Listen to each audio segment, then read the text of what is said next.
the pastor was so excited to say, oh, you got this. So,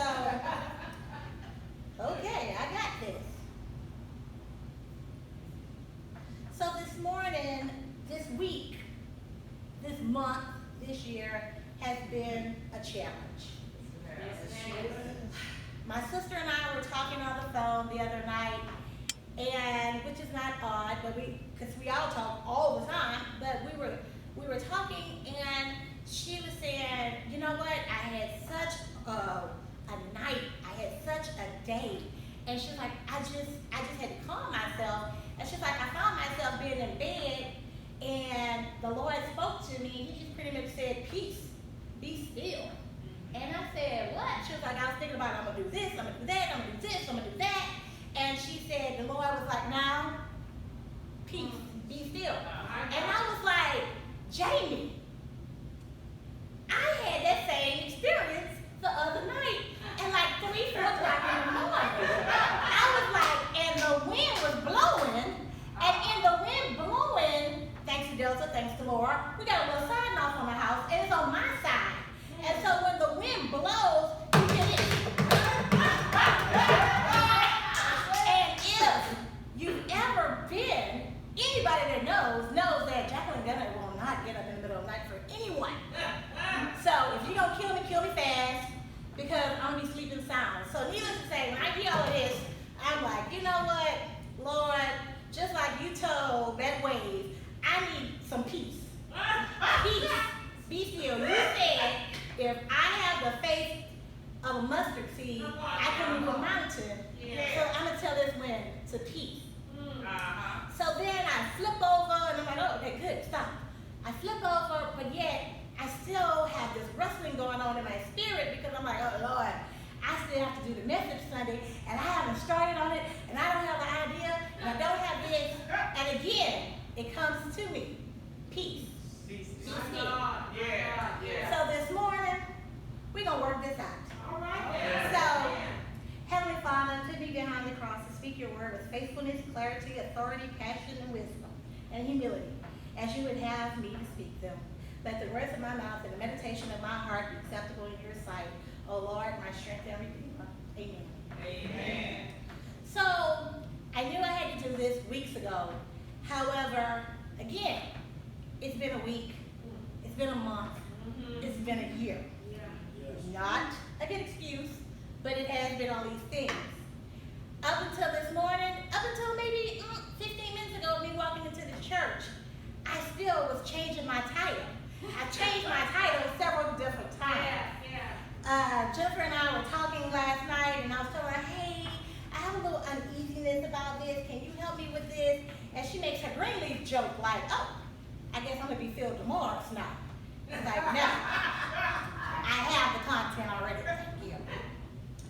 But if I had to give this a title, I'm going to entitle this, We Gonna Be Alright. Come on! Now, this is not quite the Kendrick Lamar, We Gonna Be Alright. When I did hear Ty Tribute's We Gonna Be Alright, I was like, oh, that is awesome. Because I really wanted to do the Kendrick Lamar, like, alright. But then I was like, oh, I don't think that's appropriate for the church. And then this morning I'm sitting outside like, oh, we sure are, we gonna be alright. So if I had to have a scripture lesson or scripture, this is coming out of, I'll be coming out of Psalms 55:22, and this is coming from The Message. And it says, pile your troubles on God's shoulders. He'll carry your load. He'll help you out. He'll never let good people topple into ruin. So we gonna be all right. Yes, we are. When I was in the 2nd grade, one of my grandmother's customers bought her a plaque, and it had footprints on the sand on it for her office. And I was like, oh, that's nice. So like any nosy child, I read the story. And I'm reading the story, and I'm like, oh, okay, that's nice. Didn't get it, but I read the story. But thank God for spiritual maturity and understanding. See, Footprints in the Sand is about a man dreaming he walked the beach with God as scenes of his life begin flashing by. And while he was walking and watching his life play out, he noticed at times there were 2 sets of footprints. At other times, during his low times, he noticed there was only 1 set of footprints. When the man asked God why, during the most troublesome times, there was only 1 set of footprints, when he needed God the most, God responded, when you only see 1 set of footprints, it was when I carried you. Come on now. Yeah. Footprints in the sand reminds us that God is always present and always willing to help in our hour of need. As Paul told the Romans in 8:28, and we know that things work together for good to those who love God, to those who are called according to his purpose. There is never any need to worry or fret because God has us. Yes. So we never need to worry because as long as you know whose you are, That's it. we're going to be all right. That's So people are hurting mentally, physically, emotionally. They're struggling with loss of employment, loss of loved ones.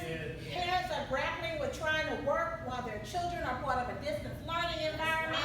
If you have a child in college, you're praying that they are doing what they're supposed to be doing and following directions. Because I know when I was away at college, yes, I got my good party home.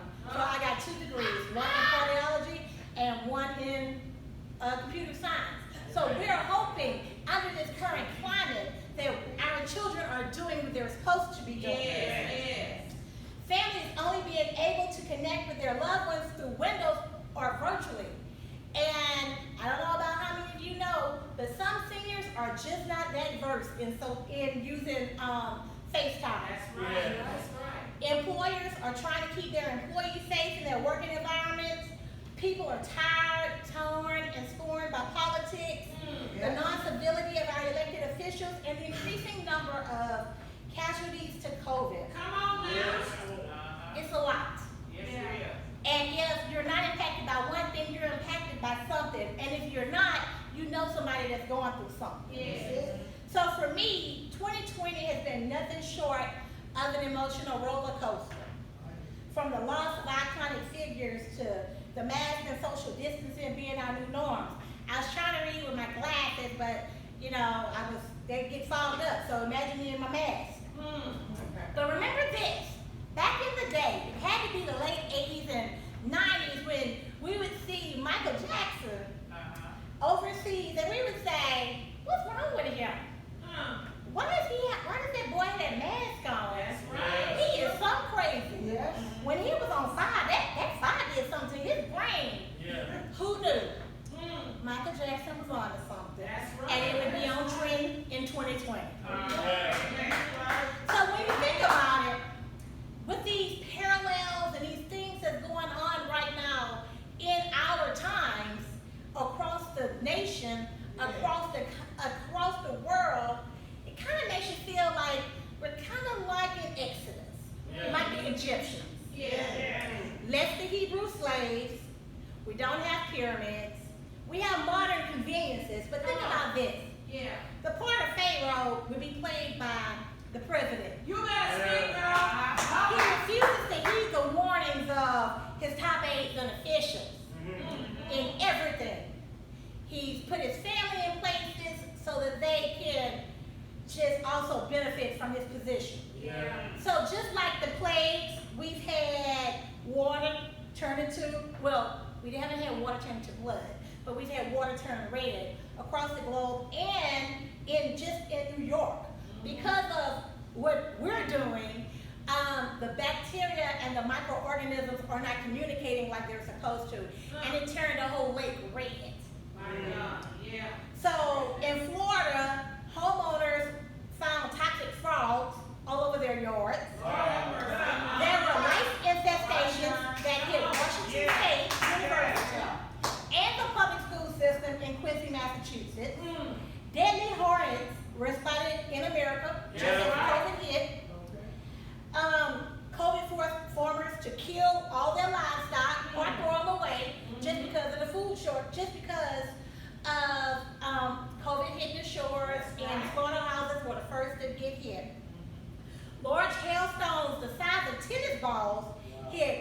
northeast of Wichita, Kansas, Augusta County, Virginia, Marionville, Missouri, northwest Arkansas, and I didn't find this for locally or in the U.S., but there were locusts that descended on East Africa. My God. Now, as far as blackouts, we haven't had total darkness, but we had 3 days of darkness at my house last week. Amen. So there have been power outages that crippled the Gulf Coast region just these last 2 months. Some people still don't have lights, and in California, they've had rolling power outages, and they've been on fire a couple of times this year. So if you can't tell me that God is trying to tell us something, okay, I'm sorry, maybe he's not. It's just a coincidence. Because this looks like, again, less the pyramids and the Hebrew slaves. This sounds a lot like Exodus. Yes. Now, the most faithful would question, just how much can we endure in a year? Because it's been a lot. Yes, Lord. Yes, ma'am. But God promised us, my peace I give to you. Not as the world gives, do I give to you. Let not your heart be troubled, neither let it be afraid. So, God knows your heart. Yes, And he will come and whisper a little something in your ear. Whether it's through the side, hitting the house, at 3, 4 o'clock in the morning telling you just, peace be still. These are troubling times, but we must stay grounded in the Word. And Psalms 121 tells us to lift up our eyes to the Lord, to the hills from his whence comes our help, because our help comes from the Lord. And you can't just say it like they are words. You have to say it with affirmation and meaning. Just as you know that your name is what it is, you got to know that my help comes from the hills. Because it comes from the Lord. Because the Lord will not allow our feet to be moved. He will not slumber nor sleep. He is our keeper. He will preserve us from evil and preserve our soul. Our going out and our coming in. But you have to do your part and process. So Jeremiah, God told Jeremiah, for I know the thoughts that I think toward you, thoughts of peace and not of evil, to give you a future and a hope. You made this promise, God, that you knew you had me predestined when I was in my mother's womb. So because you have my future predestined, then I'm going to stand on your word to know that no weapon formed against me shall prosper, because you know what is in store for me. So during these troubled times, I just want you to remember 3 things. 1, the only difference between a diamond and a lump of coal is that the diamond had a little more pressure put on it. Now, Rihanna, I can't really sing all of her songs, but she had this one little song that said, I'm shining bright like a diamond. And so whenever I go through something and I come out unscathed, and people are like, how did it happen? I have to be like, I'm shining bright like a diamond. Because you tried it, but the God had it all in plan. So thank you for making me a little bit stronger. So we have to have a little perseverance through all of this. Yes, it's tiring. But you know what? Sometimes you have to retreat, take a rest, and get back up to do the job. So when I look up perseverance, Merriam-Webster defines perseverance as a continued effort to do or achieve something despite difficulties, failure, or opposition. The action or condition of an instance of persevering, steadfastness. So, as a people, we are a resilient people. I hear that a lot. Because it takes perseverance. And it wasn't, it is, I am my brother's keeper, because I'm not going to leave you behind. I'm going to carry you on the way. So, when I hear the stories of the black plight, the plight of the black man and the black woman, we hear about, regardless of the obstacles we have faced, whether it was slavery, Jim Crow, protest, segregation, the civil rights movement, you name it, we persevere. Amen. Because we are a resilient people. So we are diamonds in the rough. And being these diamonds in the rough, you just have to be polished a little bit to get what you need. So we want to continue to get polished, and we want to continue to produce more diamonds. Because we pretty much have a black diamond coal mine with the things that we've gone through, but we need to continue to be steadfast. Yes. Jesus said to Paul in 2 Corinthians 12:9, "My grace is sufficient for you, for my strength is made perfect in weakness. Therefore, most gladly, I will rather boast in my infirmities, that the power of Christ may rest upon me." So to know that regardless of what, regardless of where, regardless of when or how, Jesus will never leave us or forsake us. We just have to persevere. Yes. In the good times, he walks right beside us, and in the bad times, he carries us. We are never left alone in this world. We may be in it, but we are definitely not of it. That's right. So we just got to keep on pressing forward. Second, with God, all things are possible. Yes, Jackie, that is such a cliche. Everybody says that. It's true. But again, I affirm that as long as I have God, I can do whatever it is I choose to do. That's right. Now, yes, fear is going to set in, self-doubt is going to set in, but that is not of God. So we all know we can do all things through Christ who strengthens us. Because with age, we learn people are fickle. Family is funny. And sometimes friends are only around when things are good and money is flowing. But when we get in a pinch, our allies can be few and far between. And you have to be like, wait, you said you had my back. Oh, you meant my backpack. Okay, I got it. So, as believers, during these times of peril, we must be prepared spiritually, mentally, emotionally, and physically. Isaiah 41:10 tells us, "Fear not, for I am with you. Be not dismayed, for I am your God. I will strengthen you. Yes, I will help you. I will uphold you with my righteous right hand." As Christians, we have to keep our armor of God on at all times. A couple of weeks ago, the pastor made a funny about how, we're spoiled, some of us are spoiled, because we go in our closets and we pick out our accessories, and we pick out our shoes, and we make sure our rain boots match, and we make sure we have the right necklaces and our masks match. Well, yes, we have to do all of that because we have to put our armor on top of that. So we want to look our best because we serving the best. For we do not wrestle against flesh and blood, but against principalities, against powers, against the rulers of the darkness of this age, against spiritual hosts of wickedness in the heavenly places. So we have to take up our whole armor of God, that we're able to withstand in the evil day and having done all to stand. Because the enemy is out there. He looks just like a friend, a family member, a co-worker, could be a church member, even a spouse. So are you armed and ready?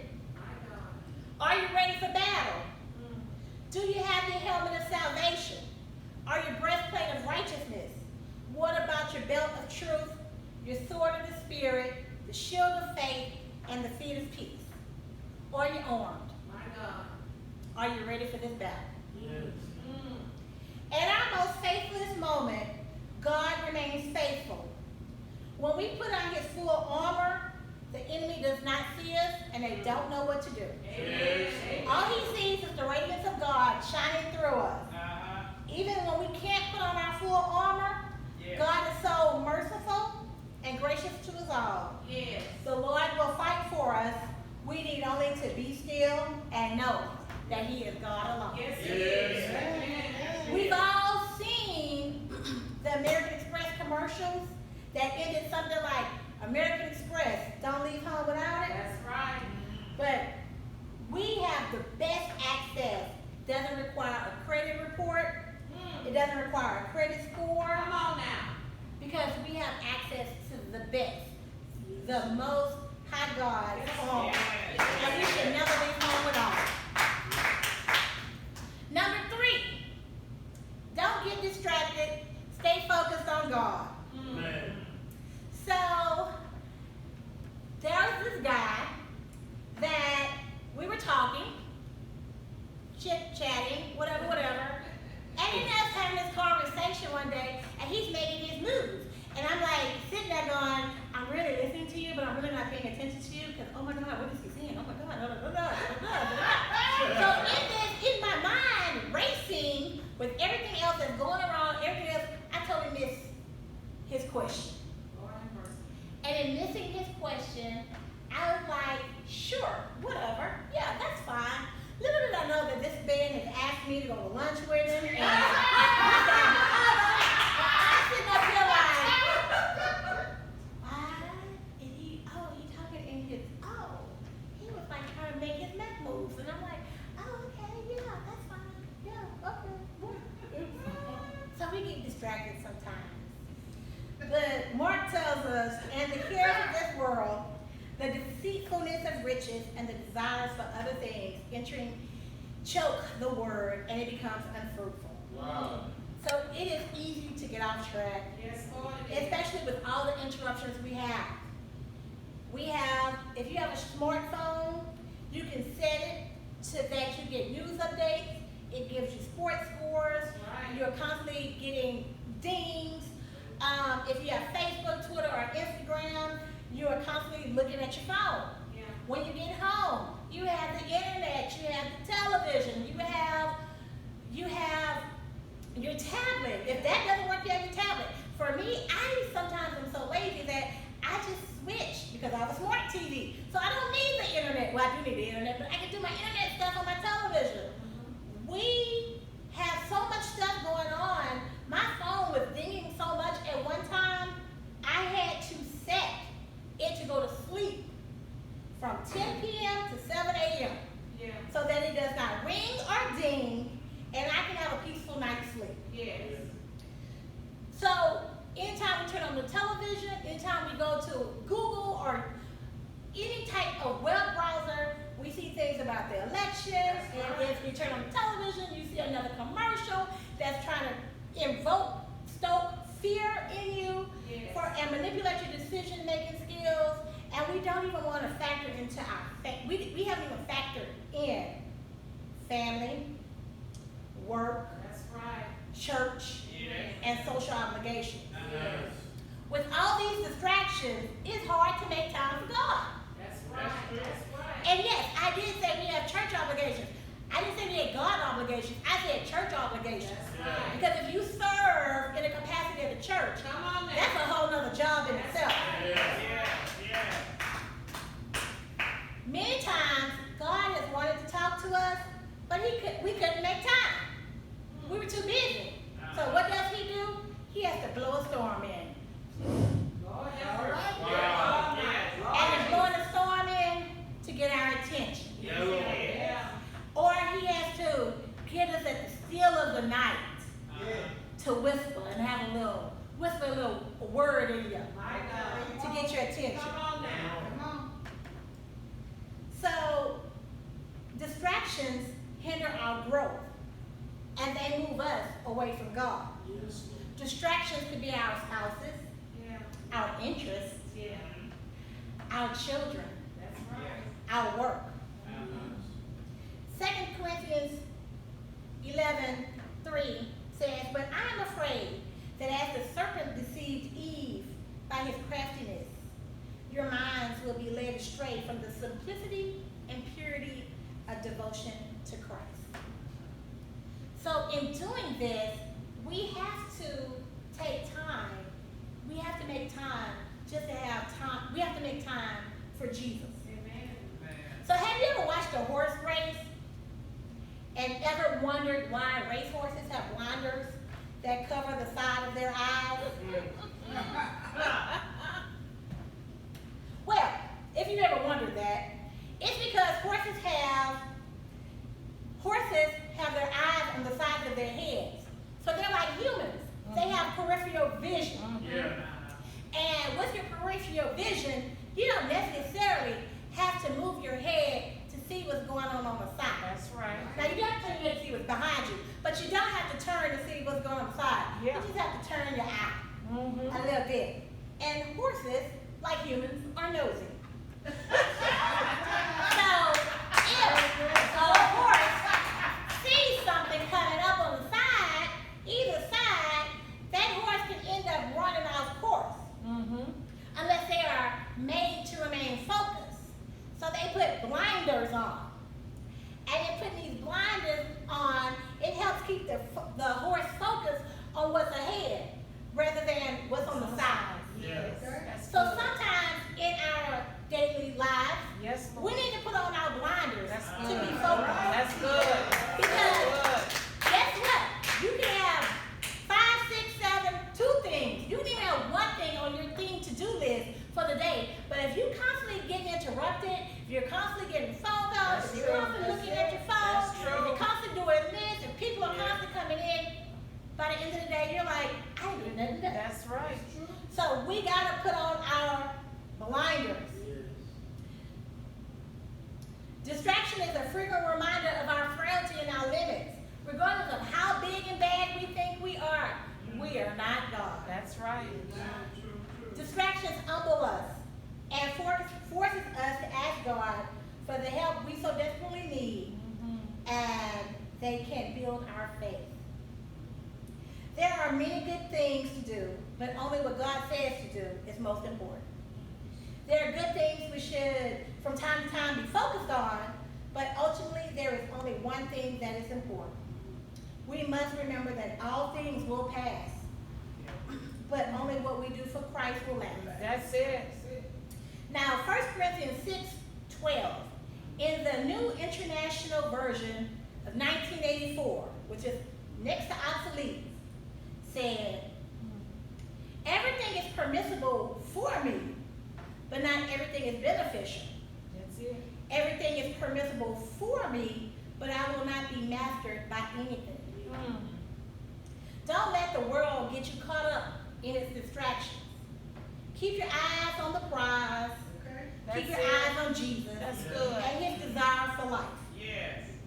So whenever you're in the thick of it, remember, when we look down and see only one set of footprints, we are in God's hands.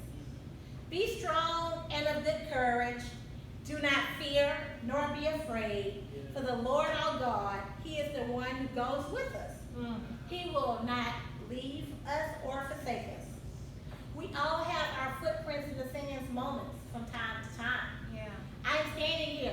I hit an 18-wheeler one day in the rain, and I flipped over I-10 Mm. and landed on the feeder road. To where I freaked out the sheriff, and he said, no ma'am, you were going I-10 West and you lost, you were going I-10 West and you just lost your footing. And I go, no, I was going home, so I was going east. Mm. I was coming from Houston to, I'm Wow. going to Port Arthur. Yeah. So no sir, I was not going west, I was going east. To where she had to say, but there's a barrier right there. Yes sir, I know. Lord have mercy. I'm aware. Jesus. Whenever I get ready to self-doubt, which is not of God, I get to thinking about those times God interceded on my behalf. Just like that time, he moved me from one side of the highway to the other side of the highway, and I only have a scar on my arm to show for it. My God. When I didn't have, he made it possible. When I needed, he provided. Mm. When people's intentions were not in my best interest, he pointed me in a different direction and worked things out for my good. When I traveled up and down the highway for work at the wee hours of the morning, sometimes it was extremely dark at 6 o'clock, and the late hours of night, he took the wheel and guided me. Mm. When doctors and specialists said, we can't guarantee this will work, he made it happen. My God. I think the Winans and Anita Baker said it best.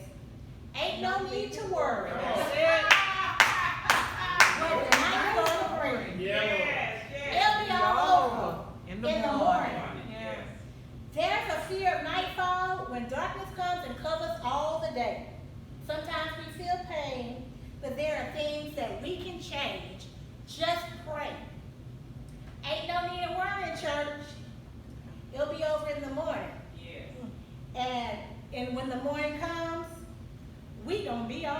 Yes.